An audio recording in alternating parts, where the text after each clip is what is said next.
the Learning Reinvented podcast, brought to you by myself, Katie Godden, and the team from the Learning Effect.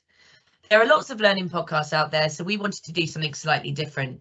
This week, we're discussing building a career with a learning difficulty. I'm delighted to welcome Holly Humphrey to the podcast. Thank you for joining me, Holly. Do you want to introduce yourself and tell our listeners a little bit more about your background and the journey you've taken so far? Yeah, hi, my name's Holly Humphrey. I'm currently the founder and director of a company called Beyond Expectations, but my career journey has been weird and wonderful. So I guess I'm here today to kind of talk about my learning disabilities and how that kind of affected my career. So I guess it all started when I was very young, and this is before my own memory of it. And I had something what they called in the 90s called speech and language delay. And that was that I wasn't learning to speak at a normal rate. So essentially, my parents were a little bit worried. They were like, OK, our child is not speaking. So they took me to a specialist. And at that point, they diagnosed me with speech and language delay, which meant I was mute for longer. So I wasn't able to form sentences or speak properly for quite a while. And as I learnt to speak, comprehension became a little bit more difficult. So an example of something that happened back in the day, gosh, this was so long ago, but I still remember it, which shows you how impactful it was. I could read very easily, but I couldn't express myself as easily. So I could read what was on a page, but I couldn't then tell you what it said. So I went to in those days, there were like little reading corners in my reception class, and I went to the reading corner and I picked up a book, which was a green book, and it was about a dog, and I was like, I love dogs, great, let's read this book. What I didn't know was at the time they were the different colours, because it was the Oxford Learning Reading Tree where you're supposed to go up certain levels. So I picked up a green book, which meant it's quite a high level. And I started reading and, very happy in the reading corner, reading about a dog. And then the teacher comes over to me and goes, no, not that book. Not that book. Do you know? And then they kind of turned around and went and wanted to check whether I understood it. And they went, what's this book about? And I remember not being able to come up with the words to explain, and I wanted to say the dog is going to the park, etc., and I could not find the words. And so she took the book out of my hand, put it back, and she went, not for you, you need to go for the yellow books, the orange books. And I remember that really clearly, and that was my first experience really of disabilities being any type of issue, to be honest. And it's a very early memory. I must have been only about 5. And from that stage, I basically had a speech and language therapist when I was going through primary school. And throughout school, as I got to secondary as well, I felt like that there was a glass ceiling. I was working really hard, but I wasn't able to get to that kind of top level of grades. But I was a B student, so my teachers and everyone around me was like, you're smart enough, it's not a problem, you're getting Bs, what's the problem? And I was like, no, but I'm working really hard, I should be getting A's and A stars. And I knew that in myself. And my mum, actually, who has dyslexia herself, was fully supportive the whole way. And she was like, she's right, she's working really hard, she should be getting higher grades, like what is missing? And after my mum kind of really advocated on my behalf, which I'm eternally grateful for, I got tested at 17, where they diagnosed me with dyslexia and dyspraxia. And my specific areas of concern were auditory memory, processing speed, and grammar. So they're kind of unusual things. When you think of dyslexia, you often think spelling, and that wasn't the case with me. My reading speed was good, my spelling was good, my writing was good. It was actually my auditory memory, my kind of comprehension of being able to understand things, and my grammar I really struggled with. So once I got diagnosed, it felt like I broke through that glass ceiling, and I went from, in GCSEs, I was a solid B student, but I was very upset with that and cried when I got my GCSE results. Yeah. I remember that day very clearly. And then I got to AS, and suddenly it was all A's. It was like a switch flipped. So it was really interesting that happened. And from that, and from that situation of learning about my disabilities within school, I obviously then went to university. And I was struggling with my mental health, so I was seeing a therapist, and my therapist actually turned around to me and went, have you ever been tested for autism? Because some of the things you were talking about sound remarkably like autistic traits. And I kind of thought, I'm 20 at this point, I'm 20 years old. I'm like, what's the point? So I went to a meeting, and in that first meeting, they went, yep, you definitely should go and get tested. This seems like this is a likely diagnosis for you. In my second meeting, it was basically confirmed. They were like, you just need to go to a doctor to sign it off. And at that point, I turned around and said, well, what happens if I don't go to the doctor? And they were like, well, it never goes on your record and it's not officially recognised. And for me, I then made a decision at that point that I did not want another disability added to my list. I was very nervous about what that would do for my career. And at 20 years old, I'd kind of got to the stage where I was like, I figured out my way around it. I'm still, learning about myself. I'm still in therapy. I'm still doing these things. But the reality is, I've always struggled to make friends, and I've always had these kind of issues, and I've grown up with it. And for me, it's not necessary to have that label to know what it is. And I was very nervous about what employers would think. So that's kind of my disability journey as a whole. Yeah, I think you've come on quite a journey, I think, to where you've got to today. Absolutely. And how many years ago were you actually 20? So I'm 20. So that was 8 years ago now. 8 years ago, yeah. And it's been a journey since then as well, to be perfectly honest. Yeah, I think even in like the last sort of 8 years, like you're saying that you didn't want people to kind of know about the learning difficulties, and now I'm talking have about that it kind on this podcast. Yeah, exactly. And I think that kind of shows how far we've actually come, but also we've got a way to go. So Yes. how have you changed the way that you learn, perhaps, or that you've approached things in order to achieve where you are today? Like you said, you're running your own business, etc. So how have you managed to get by doing that with the learning difficulties you've got? I would firstly say that I don't think I've changed anything. I've adapted. And it's not a case of that. I've always been stubborn, so I never wanted to change myself. And that's something I've always kind of refused to do. But what I have done is adapted to kind of learn my strengths. So, for example, a really good example is English became my subject of choice. It's what I ended up doing at university. And someone, you look at my CV and you go, wait, dyslexic? English? That doesn't make any sense. And essentially, the reason that English became my subject was because I quite quickly realized that when I was analyzing a book or text, etc., I was coming to different conclusions than that of my peers. So my brain was working in a totally different way, and that made me really unique and individual. So when I was writing an essay, I would end up at a totally different endpoint as some of my classmates. And that became a real strength. And to be honest with you, that wouldn't have been a strength at GCSE level. As soon as you get to A level, your own kind of opinions and way of thinking becomes a strength. And then in the working world, particularly, having a unique point of view and being able to come to a different conclusion and think around a problem is a real positive. So it's kind of adapting to know that that is a strength, and to know that, okay, maybe I'm not going to come to the same conclusion as everyone else, but that's okay. The other thing is just complete blind determination. So I was completely laser focused on Bristol, particularly at A level. So in my head, I was like, okay, I have to get these grades. How do I get there? And there were a couple of things I did to kind of help me along the way. One of the things, which was very basic, I guess, was organization. So I kind of went to my mum and I was like, Mum, I'm really disorganized, like I'm really struggling. And she was like, okay, like what things are you struggling with? And I was like, it's just simple things like making sure I have a pen and paper in class, like I just keep forgetting. So she bought me, and I still actually have it, this lovely satchel, and she made me a folder, and it had lined paper in it, pockets to put that into my files, a pencil case. And she was like, right, you do not remove anything from this bag. So if you're allowed to use it in class, but when you go back and do your homework, you have to use other pens, you have to use other paper, like do not remove this from your bag.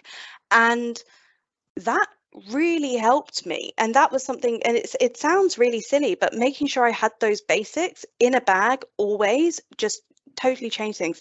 And I still do things like that. So for example, I have 2 chargers to my laptop, one that is plugged in here, where I'm sitting right now at my home office, and then one that's in my bag, and they do not move.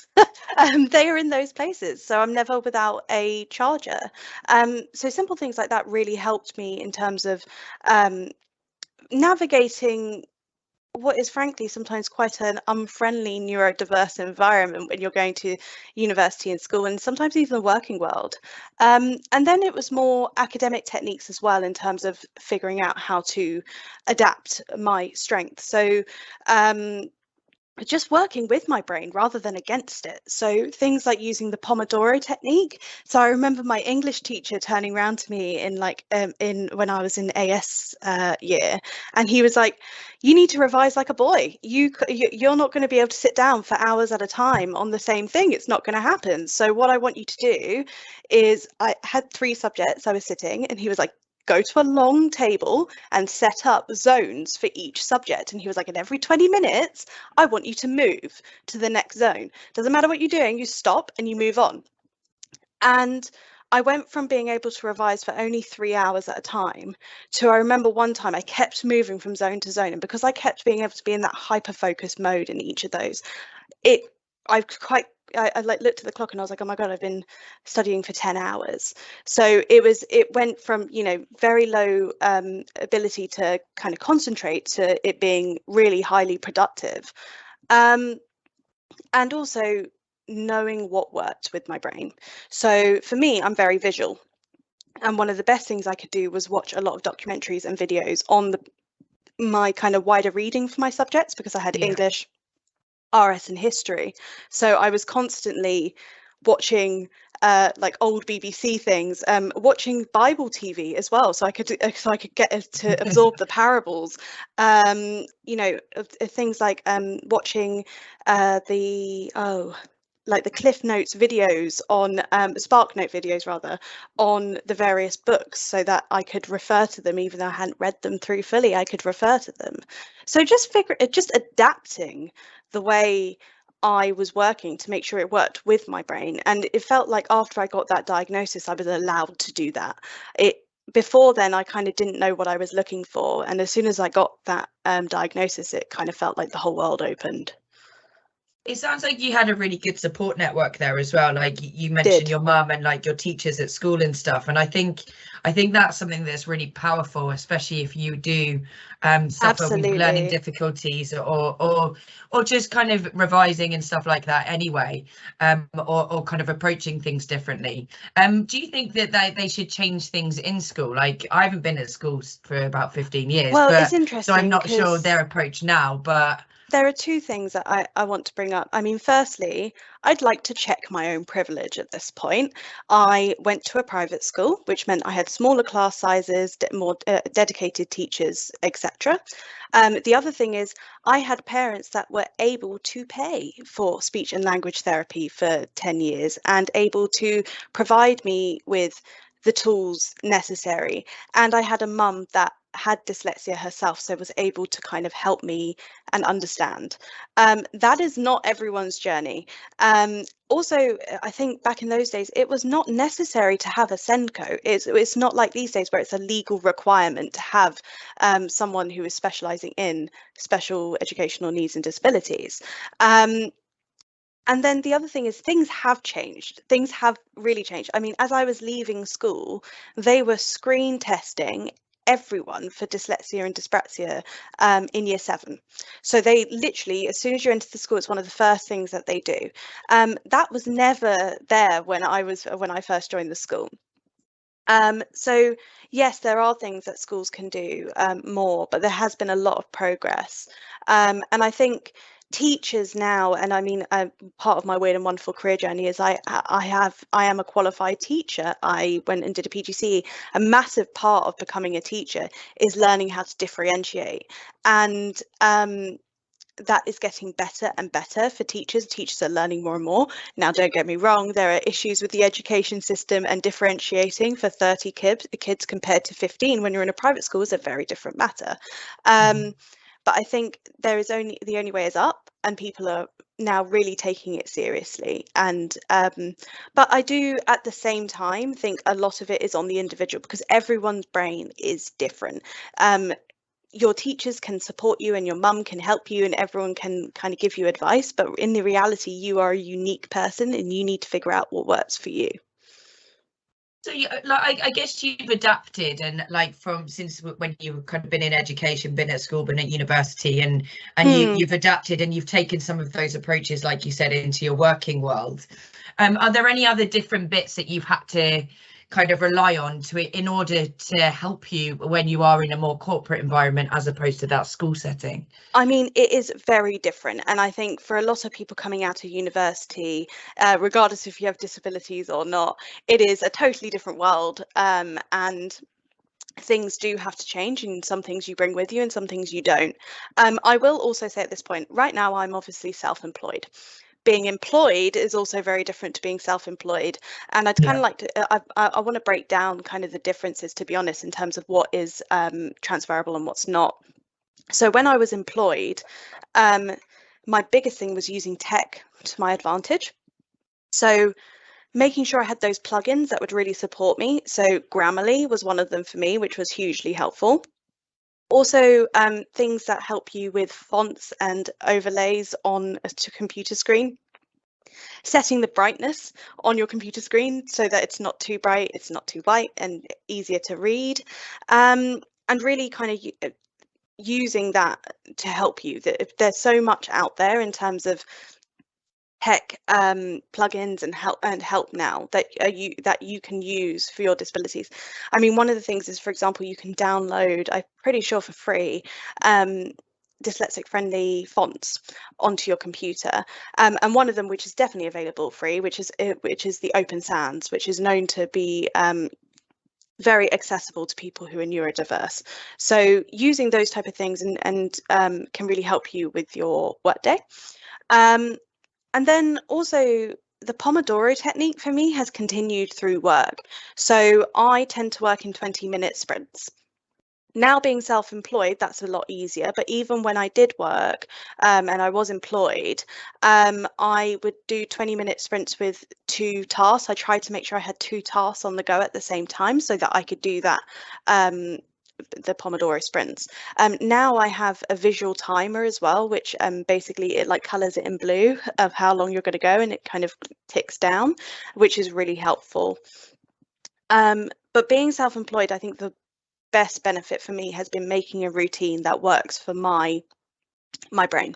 So very often I will do the Pomodoro sprints and absolutely exhaust myself by about 2 o'clock. And at that point, I often go for a 45-minute nap because my brain is absolutely exhausted. And this has been something that, then I get up and I usually go until 6, 7, 8 in the evening. And that would not be possible really within a work setting unless I did that during my lunch break, etc. And the other thing that's been really important is making sure I switch off. So this is much easier when you're employed, of making sure you kind of finish your work day and you go on with your home life. Yeah. When you're self-employed, the two bleed into each other. And I've had to be really strict with myself and been like, no, my work day finishes now. Because for me, when I get tired, my dyslexia gets worse. Yeah. So if I'm doing a document at 8 p.m, it needs to be proofread the next day because it's going to be a problem. So yeah, I guess it's just really embracing my strengths and adapting again, just like I did with my studies, but also in the working world, using others to offset my weaknesses. So for example, in my own company right now, I have a fabulous person who's a really good copywriter, and I will say to her, can you proofread this stuff for me? Because she's going to be far better at it than I am. So it's just kind of not being embarrassed to do that either, because I think sometimes you can be embarrassed about saying, oh, I need someone to proofread this. But yeah, just embracing it really. I think it's a shame that you find it a lot easier being self-employed to have that sort of flexibility, and hopefully, given like what's happened in the last couple of years, and more people working from home and having that extra kind of level of flexibility, I guess, that we do have, hopefully that will allow people that are employed to have that extra flexibility, like what you and I have, being able to do that because we do run our own businesses, you know. Because I completely agree with you, because you do have some. I will pros say and that cons, but some companies do have that flexibility, and I've worked with some companies that really embrace that flexibility and also are really neurodiverse friendly in the way they work. And I've had other places which are the exact opposite and have been really unfriendly to work in, and if anything, hostile. So there is, I think, you know, it depends on where you work, and where you, and for me, also a bit of a tip is usually bigger companies tend to behave themselves when it comes to disabilities because they have an HR department who keeps them in line. Sometimes when you are working for a small business, it can fly under the radar a little bit more. Just kind of keeping on that subject, what are the sort of challenges that you have faced, whether they're at school, university, or in the workplace? Oh, I think I definitely want to talk about the workplace now. So I've had two very opposite experiences in the corporate world.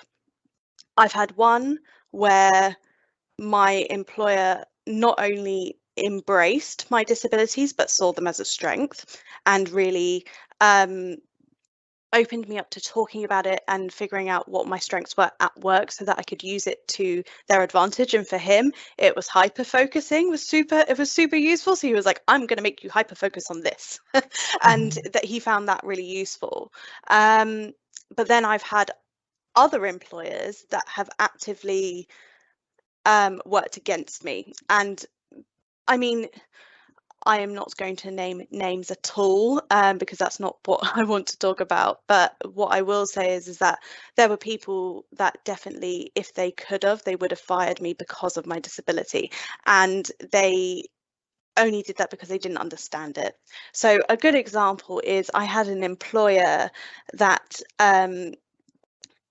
so I made it very clear to them in the interview that proofreading is not one of my strengths, and that when I do it, I'm very good at writing a document, but I will need someone to check the grammar, because it's something that has never absorbed. Number one, they said, why can't you just learn grammar? And I'm like, I think every teacher, lecturer and tutor that I've ever worked with would tell you why. And the other thing is that they saw it as laziness, that I was just rushing things and being lazy. And I was like, no, that's not what this is. I explained this in an interview. And when I then brought it up with them and said, you know, this is what my dyslexia looks like. This is not on purpose. This is not to, you know, be annoying or be lazy. They actually turned around to me and said, you're throwing your dyslexia in my face. And I was like, okay. And that was the point where I realized it was my time to go. And that's the other thing as well. Do not sit in a company that won't accommodate you. If you are someone with disabilities, you know, if they are not making reasonable adjustments for you, or at least just being decent human beings and understanding, you're not in the right environment. You need to leave. So yeah, I mean, so there have been total opposites. And I mean, another difficulty I face is kind of accepting myself, because sometimes, you know, I will go into absolute hyper focus mode, and then I'll have a complete dip and do nothing. And that can go on waves of days. So for example, last week, Tuesday, I was beyond productive, like worked from like 9 till like 7, did so much work, got loads done. Wednesday, nothing happened. It was like my brain was dead. There was nothing going on. And I was really frustrated with myself. And it was actually my partner that kind of turned around and went, well, you did loads yesterday. Does it matter that you didn't do that much today? Like, doesn't it kind of even out? And I still sometimes find myself getting annoyed at myself when I feel like I'm not reaching that potential. And I mean, on that note, I put myself under immense pressure. I put myself under immense pressure with my work, but also I did with academic pressure as well, which definitely did exacerbate and impact my mental health. So that is definitely a difficulty I've faced along the way. And I wouldn't say that, you know, my disabilities caused my mental health issues, but I would say that they fed into one another 100%.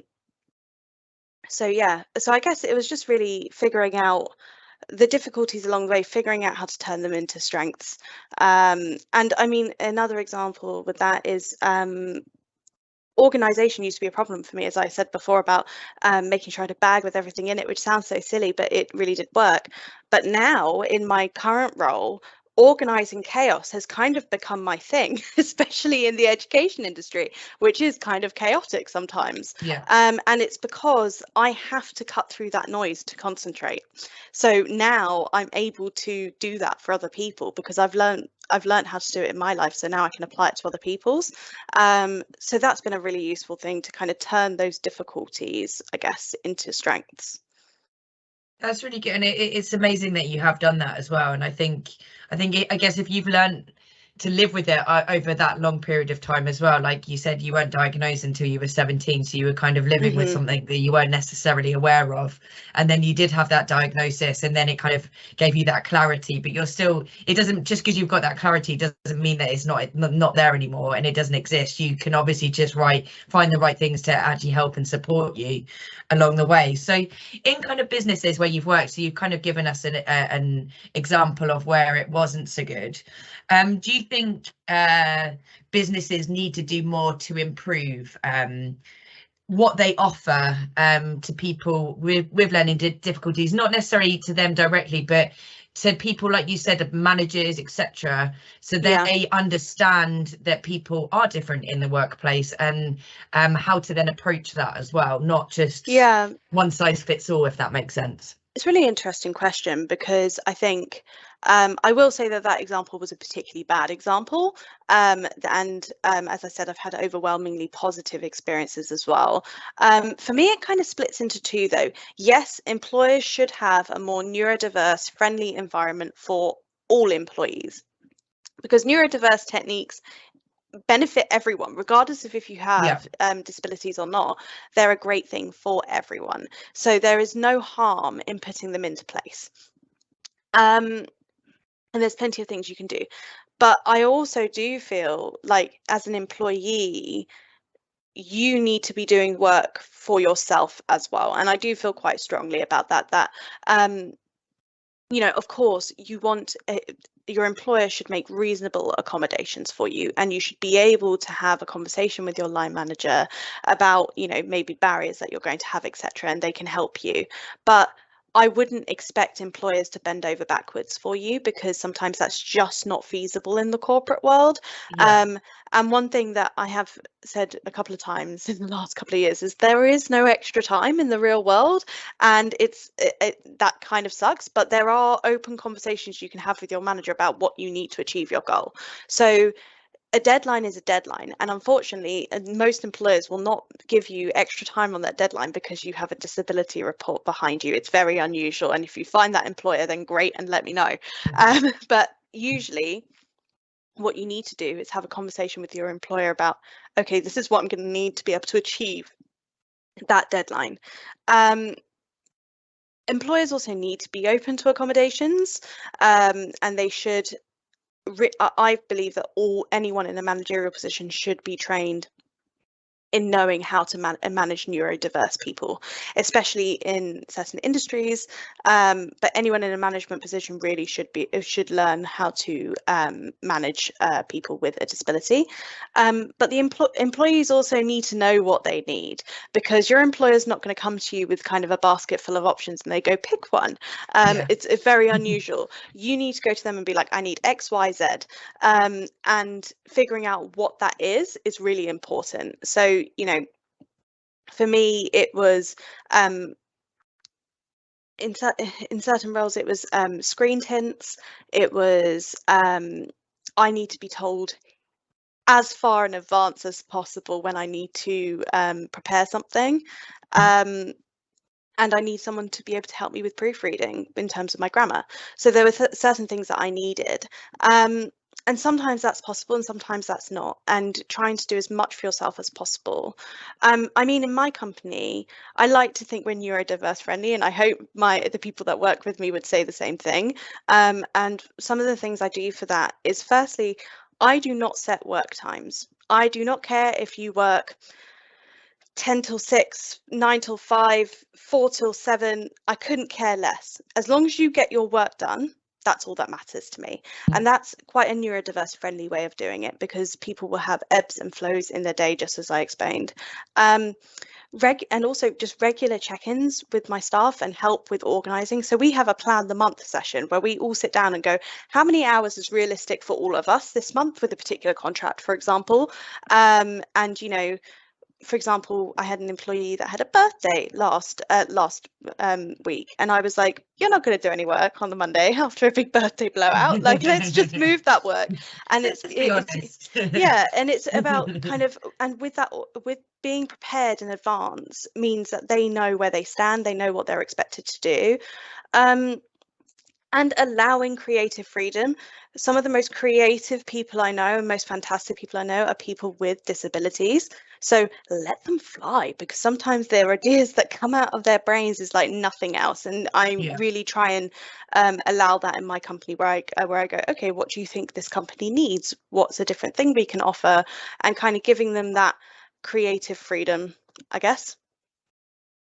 That's also, it's been really interesting talking to you, and kind of getting your view on everything, I guess, and the difficulties that you have experienced. And I'm glad it sounds like it's on a more positive journey now. What do you think the future for yourself looks like? Obviously, you've started a business, and that seems to be going really well. Where do you think you'll be going in the future? I think firstly, I'm going to continue to embrace what I like to call my superpower rather than my disability, because I think it's brought me a lot. And I think it makes me unique, and I'm finding that very useful in the business world, as you said, growing my own business. I want to continue making this a neurodiverse friendly place to work, and as big as we get, I want that to continue. Also, because I work in the HR space and in my position as recruiter, advocating for those who need accommodations as well, and making sure that the places I work with embrace their neurodiverse employee base, and just kind of, and I guess just continuing to push myself. I've never stopped learning how to work with my brain. So just continuing to kind of research and listen and adapt and hear different techniques that people use, and seeing, you know, how that works. I mean, and in everyday life as well. So, you know, for example, recently I've got into, I'm definitely on the TikTok algorithm for like neurodiverse, and there's been loads of techniques about how to kind of be more organized in your own home, etc. And I've taken loads of those on board, and it's actually made it much easier in terms of my living environment. So I think just continuing to really embrace it, and at work as well as in my home life. Oh, that's great, and I hope that people that listen to this podcast can hear you and get that inspiration and that encouragement to kind of carry on, and that there are ways and means out there for them to work and carry on working. I think it's really interesting when you can look at kind of lists of neurodiverse entrepreneurs, and some of the people who have been the most successful in the business world are neurodiverse. And you know, I think it's one of those things that when you first get diagnosed dyslexic, they're like, Einstein was dyslexic, or like all these things. And that might seem really unhelpful, but actually it's worth noting that it can and will be a superpower. And it sometimes, if people are listening to this and they're still at school, it might feel like it's dragging you down, but I promise it won't be like that forever. Yeah, and like you said, if like everyone's different, you think differently if you have got that way of thinking. And if everyone thought the same, life would be so boring. So we need that in the world. So that's great. Exactly. Thank you very much, Holly, for joining me today. It's been really great to talk to you. I could sit here and talk to you for a while about everything. No problem. It's been a pleasure.